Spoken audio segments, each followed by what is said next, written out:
So hello everyone and welcome back to my channel. So आपला जो आजचा विषय आहे तो खूप इंटरेस्टिंग आहे आणि खूप इम्पॉर्टंट आहे. घरच्या घरी आपण फेशियल कसं करू शकतो आणि पार्लरसारखा ग्लो कसा आणू शकतो. सो खूप छान रेमेडी आहे ही, जी मी पण यूज करते आणि टॅन वगैरे हटवण्यासाठी उन्हाळ्यामध्ये तर खूप जास्त महत्त्वाची आहे. सो मस्तपैकी शेवटपर्यंत बघा आणि सगळ्या स्टेप्स फॉलो करा, तुम्हाला पण खूप छान रिझल्ट येईल. तर आपण सुरुवात करूया आता. सो पहिली आपली स्टेप जी आहे ती आहे क्लिन्झर. सो पहिले आपल्याला चेहरा क्लीन करून घ्यायचा आहे. तुम्ही कोणताही फेसवॉश वगैरे यूज करता तर तुम्ही करू शकतात. मी पण फेसवॉश यूज करते. मग पहिले मी आता फेस क्लीन करून येते आणि त्यानंतर आपण सेकंड स्टेप करूयात. ओके. सो सेकंड स्टेपसाठी आपल्याला तांदळाचं पीठ, बेसनाचं पीठ आणि दूध मिक्स करून घ्यायचं आहे. सेकंड स्टेप आपली स्क्रबची आहे. त्यासाठी मी थोडं तांदळाचं पीठ, बेसन आणि दूध घेतलेलं आहे आणि हे मिक्स करून घ्यायचं आणि आपल्या पूर्ण फेसला लावायचं आणि स्क्रब करायला घ्यायचं. सो मी इथं स्क्रब लावत आहे.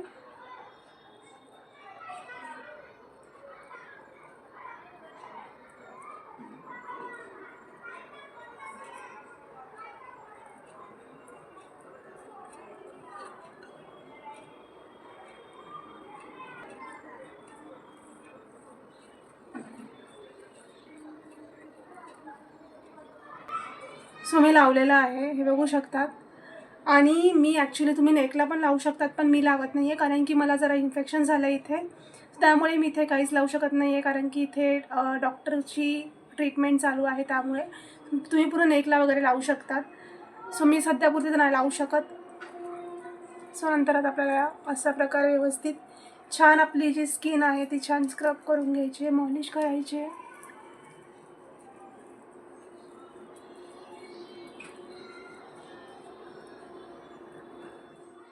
अशा प्रकारे हलक्या हाताने मॉलिश करायची आहे. अगदी तुम्ही जास्त जोरजोरात करू नका कारण की त्याने आपल्या स्किनलाच प्रॉब्लेम होईल.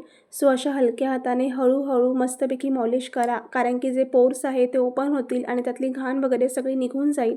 सो ही स्टेप खूप इम्पॉर्टंट आहे. सो अगदी हलक्या हाताने तुम्ही मसाज करा कारण की जे ह्यांचे राईसचे वगैरे स्मॉल पार्टिकल असतात ते लागायला नको आपल्याला, जास्त हार्श नाही झालं पाहिजे स्किनला म्हणून.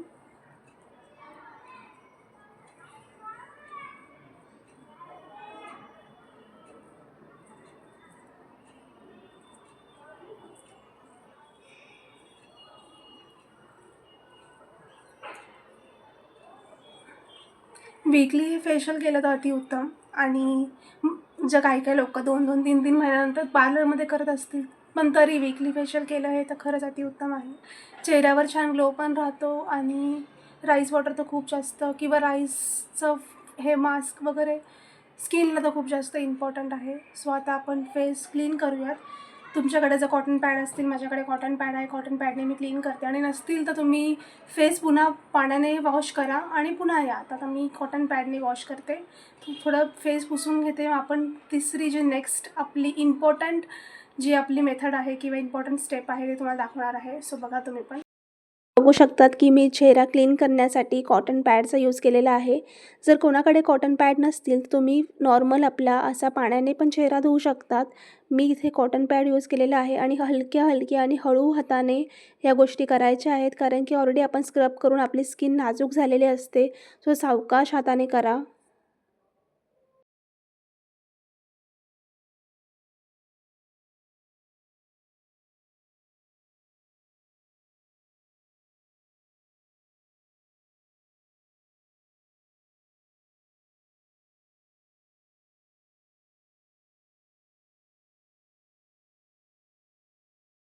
फायनली माझा चेहरा क्लीन झालेला आहे.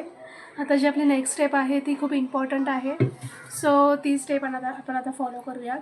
सो आणि ती स्टेप खूप महत्त्वाची आहे. तुमच्या स्किनवरची पूर्ण टॅनिंग त्याने निघणार आहे. सो व्यवस्थित आणि नीट प्रकारे ऐका आणि व्यवस्थित बघा. जसं मी तुम्हाला दाखवलं आहे, हा जो टमाटा आहे हा कट करून घ्यायचा आहे, जसं तुम्ही बघू शकतात. आणि त्याला असं मध्ये चाकूने जरा चिरा वगैरे पाडून घ्यायच्या आहेत आणि त्यावर थोडीशी चिमूटभर आपल्याला हळद टाकायची आहे.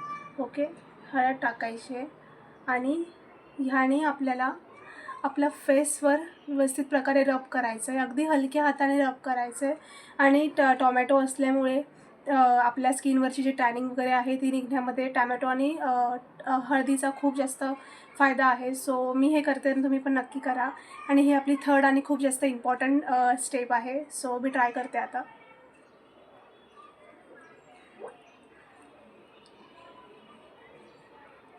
जसं की आपण प्रिव्हियस स्टेपमध्ये स्क्रब केलं होतं, त्यानंतर आपण हे टोमॅटो आणि हळद आपल्या स्किनवर रब करत आहोत. तर रब करताना अगदी हळूवार हाताने करा, कारण की स्क्रब करून ऑलरेडी स्किन नाजूक झालेली असते. त्यामुळे कोणाला इचीनेस किंवा अगदी थोडं जळजळत असेल त्यामुळे हळूवार करा, बिलकुल त्रास होणार नाही. आणि अगदी थोडाफार जळजळत असेल तर काही नाही, ते नॉर्मल आहे. आणि पण नीट करा, कारण की ह्याने खूप छान रिझल्ट येतो. हे लावून झालेलं आहे, तुम्ही बघू शकता. आणि आपल्याला हे 2 मिनिट का होईना थोडा वेळ ठेवायचं आहे स्किनवर. त्यानंतर पुन्हा स्किन तुम्ही कॉटन पॅडने पण पुसून घेऊ शकतात किंवा धुवू पण शकतात. सो आपण 2 मिनिटं थांबूयात, त्यानंतर मग आपण नेक्स्ट स्टेपला जाऊयात. सो फायनली हे जरा सुकलेलं आहे. आता आपण हे क्लीन करून घेऊयात आपल्या कॉटन पॅडने. सो मी तुम्हाला दाखवते मी कशी करते. सो माझ्याकडे इथे माझा कॉटन पॅड आहे आणि मी ह्याने क्लीन करून घेते. तुम्ही फेस वॉश पण करू शकता पुन्हा फक्त पाण्याने. सो असं करायचं आहे आपल्याला. जसं आपण मागच्या स्टेपमध्ये केलं होतं तसंच आपल्याला इथेही कॉटन पॅडने नीट क्लीन करून घ्यायचा आहे चेहरा आणि व्यवस्थित प्रकारे सगळं हे काढून घ्यायचं आहे.